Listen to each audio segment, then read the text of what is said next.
Welcome to the Ask Enos episode number 33. And today I want to talk about the importance of a good business name and what positive effect that has on your SEO.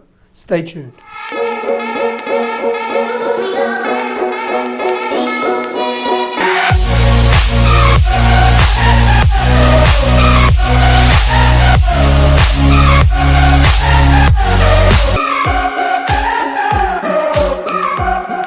We are speaking about the importance of a good business name and what effect that will have on your SEO. Starting a business is already difficult enough. You already have so many challenges, so many tasks. There's a lot of research, there's a lot of analysis. There's a lot of things to do, and choosing an effective business name is actually going to launch you off in the right foot. The biggest problems many businesses face is if they don't fall in love with their brand name, it all falls apart. If the brand name doesn't fit the criteria I'm going to be speaking about, often businesses can fail. So it's very important that when you are creating a business and you are setting up a new brand in particular, or you may even be rebranding, following these fundamental factors, I believe, is essential to building a successful business, especially online. Number one, building a brand that is going to be trustworthy. There's a lot of brand names out there where it doesn't really fill you with trust. It doesn't fill you with confidence that they can deliver. A brand name should be whatever matches or what's best suit your demographic. It should be professional. It should be funky if that's your audience. It should speak the language of who you're targeting it to. Branding is first and foremost building trust from a customer's first impression. They look at your brand, they can trust it. They can associate the problem that they're particularly having with the solution that your brand's going to be providing. So building trust is essential in developing your brand and its name. A brand that is easy to remember is absolutely fundamental, paramount to building a successful business long term. You don't necessarily want to have a brand that is online shopping enthusiast australia.com.au or, buying TVs online australia.com.au. Or, imagine if instead of Uber, it was take a ride in a private person's car.com.au. I mean, obviously, they have names that associate with either the experience that they're selling, the convenience that they're selling, the ultimate problem that they're solving. And that brand name needs to be easy to remember, so when a customer is having that particular problem, your business is ready to solve it. And so they can think, if it's easy to remember and I have that problem, I think of your business. That's the sort of criteria you want customers to have. My mum knows if she has a problem, she needs to find something online, the first thing is Google. That's it's easy to remember, and it's very powerful in the fact that it's become synonymous with searching. It's become synonymous with their core business. I mean, that's the ultimate goal, right?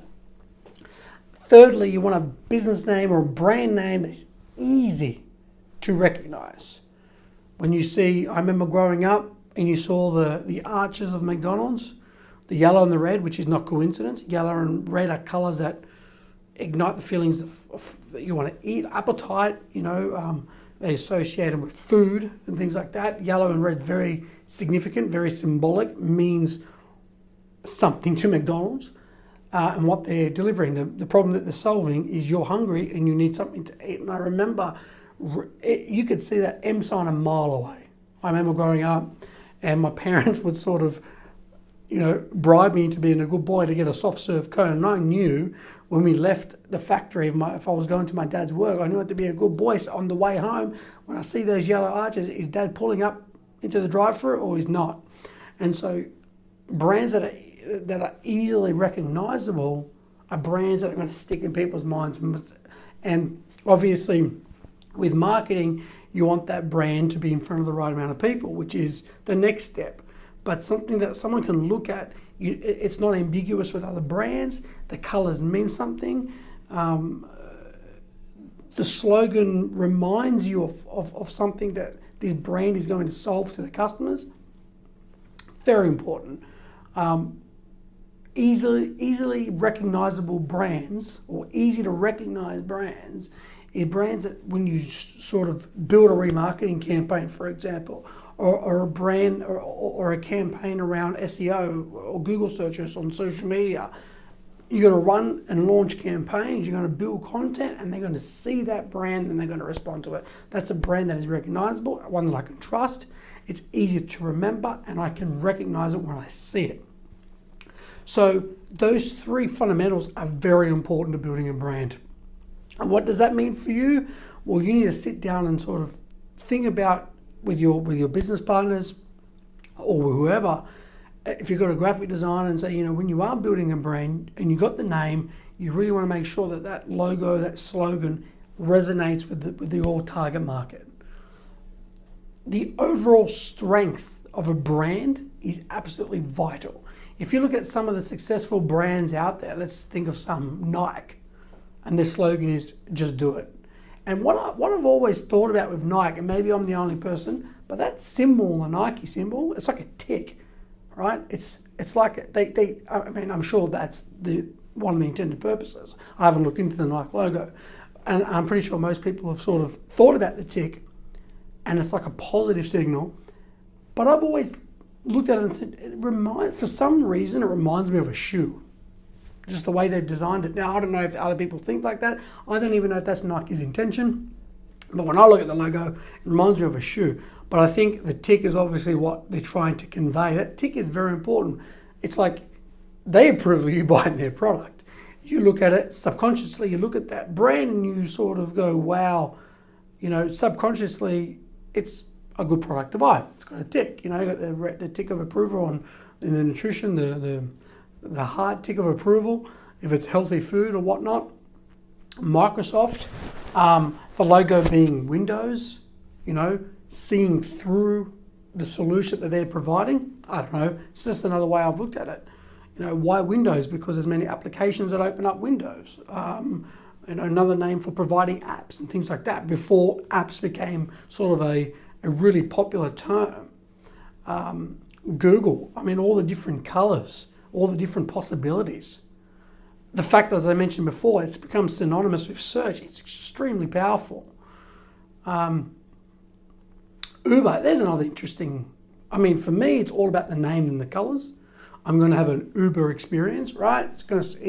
I think the biggest thing about Uber is that their name is obviously clearly trustworthy. It's easy to remember. It's 2 syllables. And a lot of the time, you'll find the big brands, and there's obviously always exceptions to the rule, but you'll find that a lot of brands will have 2 or 3 syllables, 3 syllables max, most of the time. Google, Yahoo, Bing was 1, Nike, Microsoft, Apple, right? And there's just the reasons why they have those names is so you could easily find out, they're supposed to symbolize something. They're supposed to set you off in a direction that they want you to go. And what I find most interesting about those names is that they're very short, generally. They really try to distinguish themselves from the rest. And a good brand will always want to become a market leader. And so building a brand to position itself as a market leader is very important. So the overall strength of the brand does come down to those 3 factors, but also a good name that sort of resonates with the target market is another 4th, and I think really important point.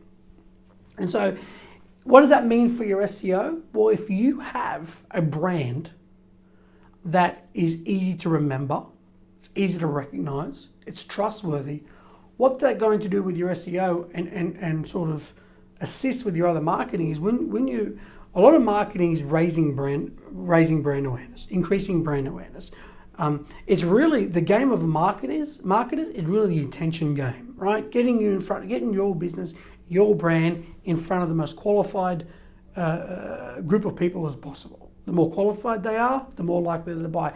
There's no point someone looking for cars go to your website and you're selling shoes. So the big thing about marketing is getting your brand that follows those three fundamentals in front of as many qualified customers as possible. And you may be thinking, yeah, that's not fair enough. What does that have to do with the SEO?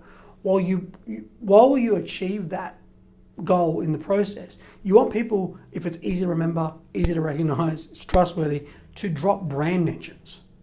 And why that's important is because a lot of brands have mentions on websites. So how many times has Google been mentioned, but actually they don't actually have a link back to Google? Or how many times has Nike been dropped across the internet without a link? And as you know, links are a huge part of the SEO process. Who links to you matters a lot. And obviously, on-page technical SEO is coming back in the game a lot with mobile usability, accessibility, user experience. And so the on-page technical SEO is evolving now, probably just as much as it was when I first started, probably just more important now than it's ever been. But links sort of reign supreme still, I believe, is one of the biggest ranking factors and signals. Who links to you matters, not quantity, but quality. And so if your brand meets that criteria, you're more than likely to find brand mentions. And there's services out there that help you find it. I like to also do it manually. I like going through Google and being and finding where brands are mentioned, where links may not be present, but a reference is, a business reference, and then outreaching and asking those brands and companies for links. But it all starts with strong branding. It all starts with then that business being able to solve their problem, solve a customer's problems, customers being happy and talking about it, right? And the more times they talk about it online, the better it is for your brand. And then you go out and just tap on the shoulder of these sites, thanking them that they've mentioned your brand or in the forums or whatever, and that, would it be okay if I dropped the link to our website? They're more likely to do it if your brand meets those three top criteria. But having a brand like Walmart or Kmart or Target, is a lot better than having, a shopping store, sydney.com.au, right? Brands matter.